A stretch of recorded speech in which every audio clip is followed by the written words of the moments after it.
श्री विष्णु कवचम्। अस्य श्री विष्णु कवच स्तोत्र महामन्त्रस्य ब्रह्मा ऋषिः अनुष्टुप् छन्दः श्रीमन्नारायणो देवता श्रीमन्नारायण प्रसाद सिद्ध्यर्थे जपे विनियोगः। शान्ताकारं भुजगशयनं पद्मनाभं सुरेशं विश्वाकारं गगनसदृशं मेघवर्णं शुभांगं लक्ष्मीकान्तं कमलनयनं योगिहृदयानगम्यं वन्दे विष्णुं भवभयहरं सर्वलोकैकनाथम्। ॐ पूर्वतो मां हरिः पातु पश्चाच्चक्री च दक्षिणे कृष्ण उत्तरतः पातु श्रीशो विष्णुश्च सर्वतः ऊर्ध्वमानन्दकृत् पातु अधश्चारङ्गभृत् सदा पादौ पातु सरोजाङ्घ्रि जङ्गे पातु जनार्दनः जानुनी मे जगन्नाथः उरु पातु त्रिविक्रमः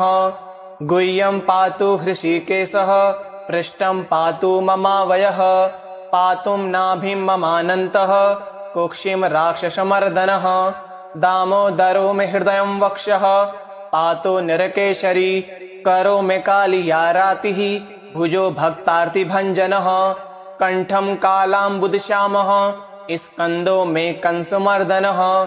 नारायणो व्यानासां मे कर्णो केसी प्रभञ्जनः कपोले पातु वैकुण्ठो जिह्वां पातु दयानिधिः आश्यं दशाश हन्ताव्यात् नेत्रे मे हरिलोचनः भ्रुवो मे पातु भूमीशो ललाटं मे सदाच्युतः मुखं मे पातु गोविन्दः शिरो गरुडवाहनः मां शेषशायी सर्वेभ्यो व्याधिभ्यो भक्तवत्सलः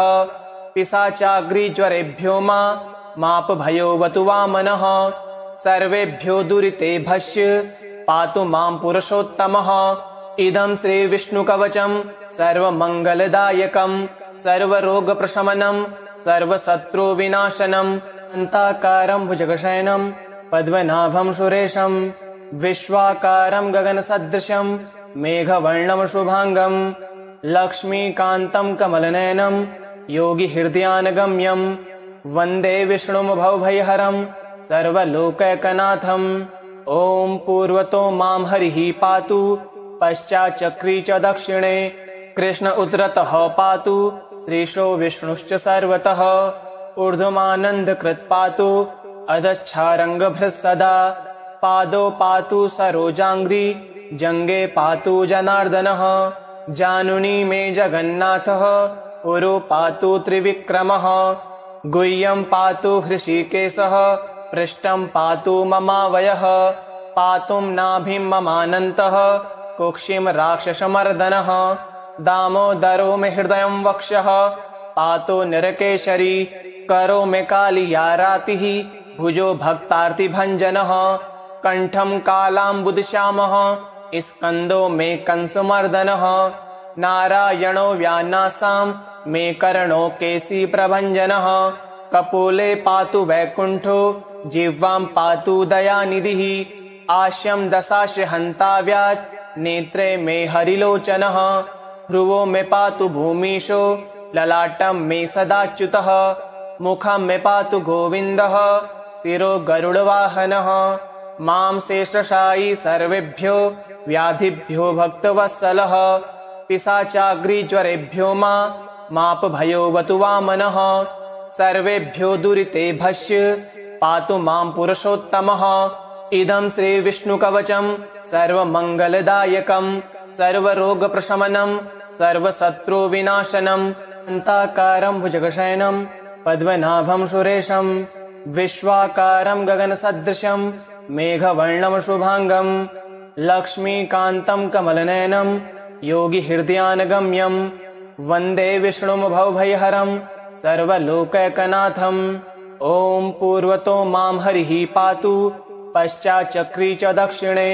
कृष्ण उत्तरतः पातु श्रीशो विष्णुश्च सर्वतः ऊर्ध्वमानन्दकृत् पातु अधश्चारङ्गभृत् सदा पादौ पातु सरोजाङ्घ्रि जङ्गे पातु जनार्दनः जानुनी मे जगन्नाथः उरु पातु त्रिविक्रमः गुह्यं पातु हृषीकेशः पृष्ठं पातु ममावयः पातुं नाभिं ममानन्तः कुक्षिं राक्षसमर्दनः दामोदरो मे हृदयं वक्षः पातो नरकेशरी करो मे कालियारातिः भुजो भक्तार्तिभञ्जनः कण्ठं कालाम्बुदश्यामः स्कन्दो मे कंसमर्दनः नारायणो व्यानासां मे कर्णो केसी प्रभञ्जनः कपोले पातु वैकुण्ठो जिह्वां पातु दयानिधिः आश्यं दशाश हन्ताव्यात् नेत्रे मे हरिलोचनः भ्रुवो मे पातु भूमीशो ललाटं मे सदाच्युतः मुखं मे पातु गोविन्दः शिरो गरुडवाहनः मां शेषशायी सर्वेभ्यो व्याधिभ्यो भक्तवत्सलः पिशाचाग्रिज्वरेभ्यो मापभयोऽवतु वामनः सर्वेभ्यो दुरिते भस्य पातु मां पुरुषोत्तमः इदं श्रीविष्णुकवचं सर्वमङ्गलदायकं सर्वरोगप्रशमनं सर्वशत्रुविनाशनं शान्ताकारं भुजगशयनं पद्मनाभं सुरेशं विश्वाकारं गगनसदृशं मेघवर्णं शुभांगं लक्ष्मीकान्तं कमलनयनं योगिहृदयानगम्यं वन्दे विष्णुं भवभयहरं सर्वलोकैकनाथम् ॐ पूर्वतो मां हरिः पातु पश्चाच्चक्री च दक्षिणे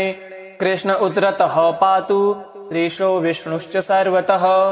ऊर्ध्वमानन्दकृत् पातु अधश्चारङ्गभृत् सदा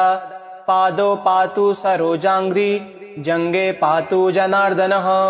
जानुनी मे जगन्नाथः उरो पातु त्रिविक्रमः गुह्यं पातु हृषीकेशः पृष्ठं पातु ममावयः पातुं नाभिं ममानन्तः कुक्षिं राक्षसमर्दनः दामोदरो मे हृदयं वक्षः पातो नरकेशरी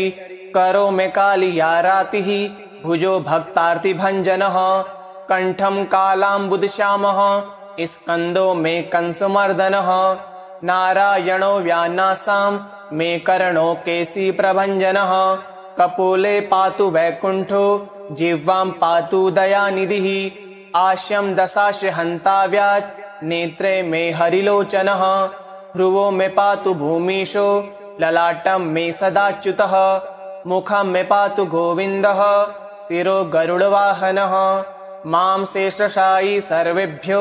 व्याधिभ्यो भक्तवत्सलः पिशाचाग्रिज्वरेभ्यो मापभयोऽवतु वामनः सर्वेभ्यो दुरिते भस्य पातु मां पुरुषोत्तमः इदं श्रीविष्णुकवचं सर्वमङ्गलदायकं सर्वरोगप्रशमनं सर्वशत्रुविनाशनं शान्ताकारं भुजगशयनं पद्मनाभं सुरेशं विश्वाकारं गगनसदृशं मेघवर्णं शुभांगं लक्ष्मीकान्तं कमलनयनं योगिहृदयानगम्यं वन्दे विष्णुं भवभयहरं सर्वलोकैकनाथम् ॐ पूर्वतो मां हरिः पातु पश्चाच्चक्री च दक्षिणे कृष्ण उतरतः पातु श्रीशो विष्णुश्च सर्वतः ऊर्ध्वमानन्दकृत् पातु अधश्चारङ्गभृत् सदा पादौ पातु सरोजाङ्घ्रि जङ्गे पातु जनार्दनः जानुनी मे जगन्नाथः उरो पातु त्रिविक्रमः गुह्यं पातु हृषीकेशः पृष्ठं पातु ममावयः पातुं नाभिं ममानन्तः कुक्षिं राक्षसमर्दनः दामोदरो मे हृदयं वक्षः पातो नरकेशरी करो मे कालियारातिः भुजो भक्तार्तिभञ्जनः कण्ठं कालाम्बुदश्यामः स्कन्दो मे कंसमर्दनः नारायणो व्यानासां मे कर्णो केसी प्रभञ्जनः कपोले पातु वैकुण्ठो जिह्वां पातु दयानिधिः आश्यं दशाश हन्ताव्यात् नेत्रे मे हरिलोचनः भ्रुवो मे पातु भूमीशो ललाटं मे सदाच्युतः मुखं मे पातु गोविन्दः शिरो गरुडवाहनः मां शेषशायी सर्वेभ्यो व्याधिभ्यो भक्तवत्सलः पिशाचाग्रिज्वरेभ्यो मापभयोऽवतु वामनः सर्वेभ्यो दुरिते भस्य पातु मां पुरुषोत्तमः इदं श्रीविष्णुकवचं सर्वमङ्गलदायकं सर्वरोगप्रशमनं सर्वशत्रुविनाशनं अन्ताकारं भुजगशयनं पद्मनाभं सुरेशं विश्वाकारं गगनसदृशं मेघवर्णं शुभांगं लक्ष्मीकान्तं कमलनयनं योगिहृदयानगम्यं वन्दे विष्णुं भवभयहरं सर्वलोकैकनाथम्। ॐ पूर्वतो मां हरिः पातु पश्चाच्चक्री च दक्षिणे कृष्ण उत्तरतः पातु श्रीशो विष्णुश्च सर्वतः ऊर्ध्वमानन्दकृत् पातु अधश्चारङ्गभृत् सदा पादौ पातु सरोजाङ्घ्रि जङ्गे पातु जनार्दनः जानुनी मे जगन्नाथः उरु पातु त्रिविक्रमः गुह्यं पातु हृषीकेशः पृष्ठं पातु ममावयः पातुं नाभिं ममानन्तः कुक्षिं राक्षसमर्दनः दामोदरो मे हृदयं वक्षः पातु निरकेशरी करो मे कालियारातिः भुजो भक्तार्तिभञ्जनः कण्ठं कालाम्बुदश्यामः स्कन्दो मे कंसमर्दनः नारायणो व्यानासां मे कर्णो केशीप्रभञ्जनः कपोले पातु वैकुण्ठो जिह्वां पातु दयानिधिः आश्यं दशाश हन्ताव्यात् नेत्रे मे हरिलोचनः भ्रुवो मे पातु भूमीशो ललाटं मे सदाच्युतः मुखं मे पातु गोविन्दः शिरो गरुडवाहनः मां शेषशायी सर्वेभ्यो व्याधिभ्यो भक्तवत्सलः पिशाचाग्रिज्वरेभ्यो मापभयोऽवतु वामनः सर्वेभ्यो दुरिते भस्य पातु मां पुरुषोत्तमः इदं श्रीविष्णुकवचं सर्वमङ्गलदायकं सर्वरोगप्रशमनं सर्वशत्रुविनाशनम् अन्ताकारं भुजगशयनं पद्मनाभं सुरेशं विश्वाकारं गगनसदृशं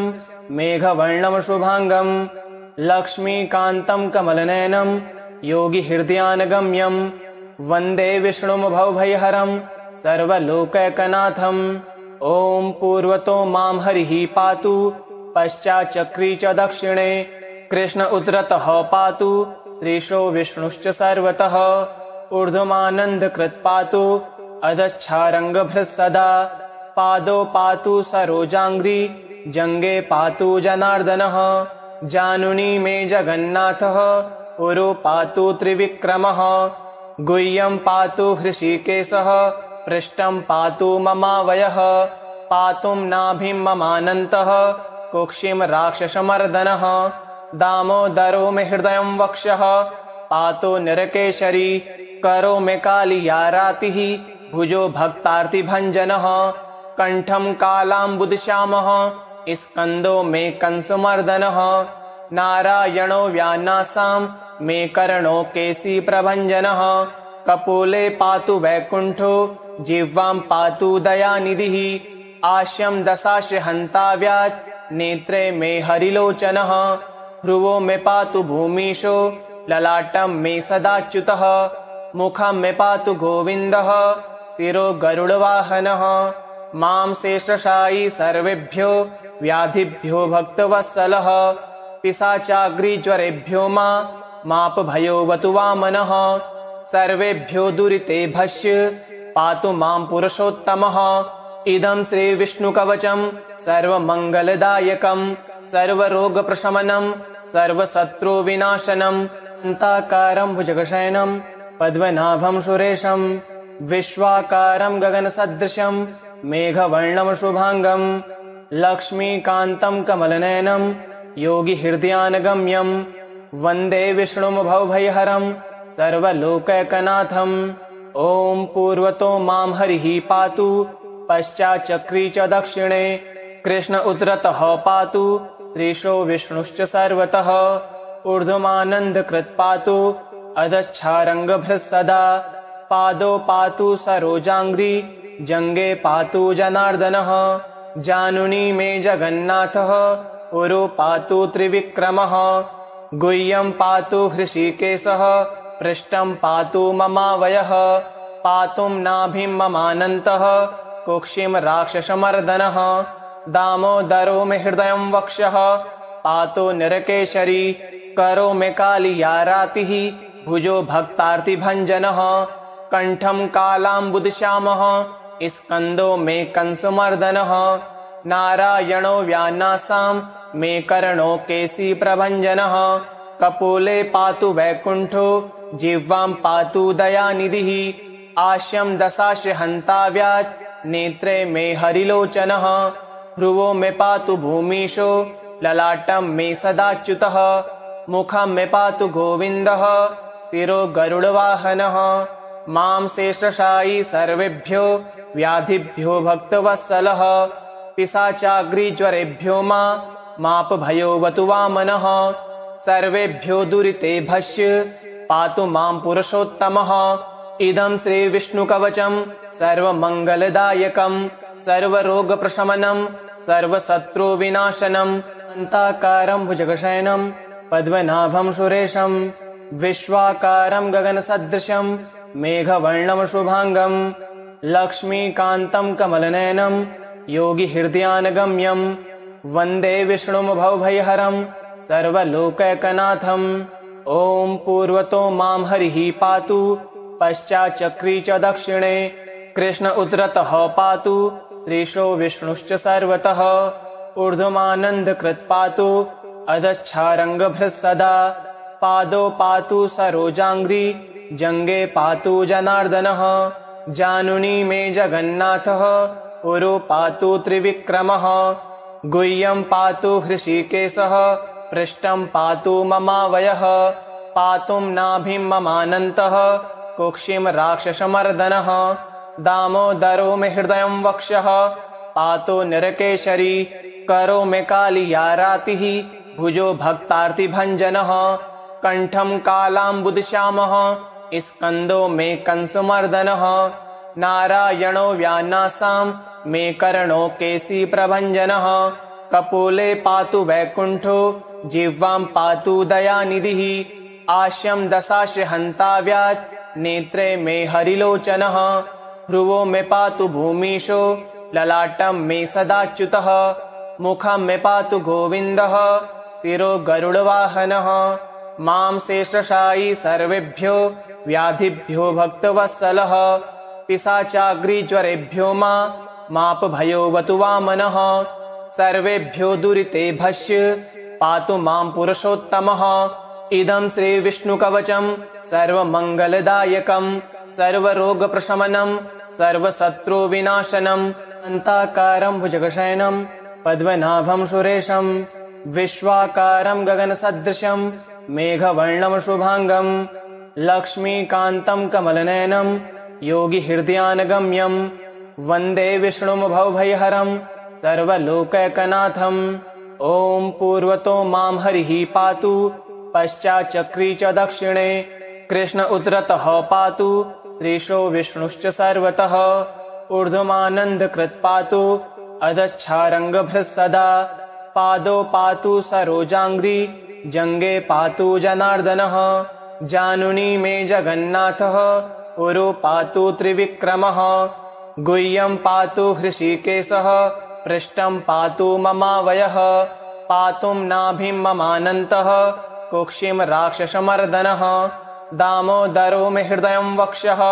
पातु निरकेशरी करो मे कालियारातिः भुजो भक्तार्तिभञ्जनः कण्ठं कालाम्बुदश्यामः स्कन्दो मे कंसमर्दनः नारायणो व्यानासां मे करणो केसी प्रभञ्जनः कपोले पातु वैकुण्ठो जिह्वां पातु दयानिधिः आश्यं दशाश हन्ताव्यात् नेत्रे मे हरिलोचनः भ्रुवो मे पातु भूमीशो ललाटं मे सदाच्युतः मुखं मे पातु गोविन्दः शिरो गरुडवाहनः मां शेषशायी सर्वेभ्यो व्याधिभ्यो भक्तवत्सलः पिशाचाग्निज्वरेभ्यो मापभयोऽवतु वामनः सर्वेभ्यो दुरिते भस्य पातु मां पुरुषोत्तमः इदं श्रीविष्णुकवचं सर्वमङ्गलदायकं सर्वरोगप्रशमनं सर्वशत्रुविनाशनम् अन्ताकारं भुजगशयनं पद्मनाभं सुरेशं विश्वाकारं गगनसदृशं मेघवर्णं शुभांगं लक्ष्मीकान्तं कमलनयनं योगिहृदयानगम्यं वन्दे विष्णुं भवभयहरं सर्वलोकैकनाथम्। ॐ पूर्वतो मां हरिः पातु पश्चाच्चक्री च दक्षिणे कृष्ण उतरतः पातु श्रीशो विष्णुश्च सर्वतः ऊर्ध्वमानन्दकृत् पातु अधश्चारङ्गभृः सदा पादौ पातु सरोजाङ्घ्रि जङ्गे पातु जनार्दनः जानुनी मे जगन्नाथः उरु पातु त्रिविक्रमः गुह्यं पातु हृषीकेशः पृष्ठं पातु ममावयः पातुं नाभिं ममानन्तः कुक्षिं राक्षसमर्दनः दामोदरो मे हृदयं वक्षः पातु निरकेशरी करो मे कालियारातिः भुजो भक्तार्तिभञ्जनः कण्ठं कालाम्बुदश्यामः स्कन्दो मे कंसमर्दनः नारायणो व्यानासां मे कर्णो केशिप्रभञ्जनः कपोले पातु वैकुण्ठो जिह्वां पातु दयानिधिः आश्यं दशास्य हन्ताव्यात् नेत्रे मे हरिलोचनः भ्रुवो मे पातु भूमीशो ललाटं मे सदाच्युतः मुखं मे पातु गोविन्दः शिरो गरुडवाहनः मां शेषशायी सर्वेभ्यो व्याधिभ्यो भक्तवत्सलः पिशाचाग्निज्वरेभ्यो मापभयोऽवतु वामनः सर्वेभ्यो दुरितेभ्यश्च पातु मां पुरुषोत्तमः इदं श्रीविष्णुकवचं सर्वमङ्गलदायकं सर्वरोगप्रशमनं सर्वशत्रुविनाशनम् इति श्रीविष्णुकवचं सम्पूर्णम्।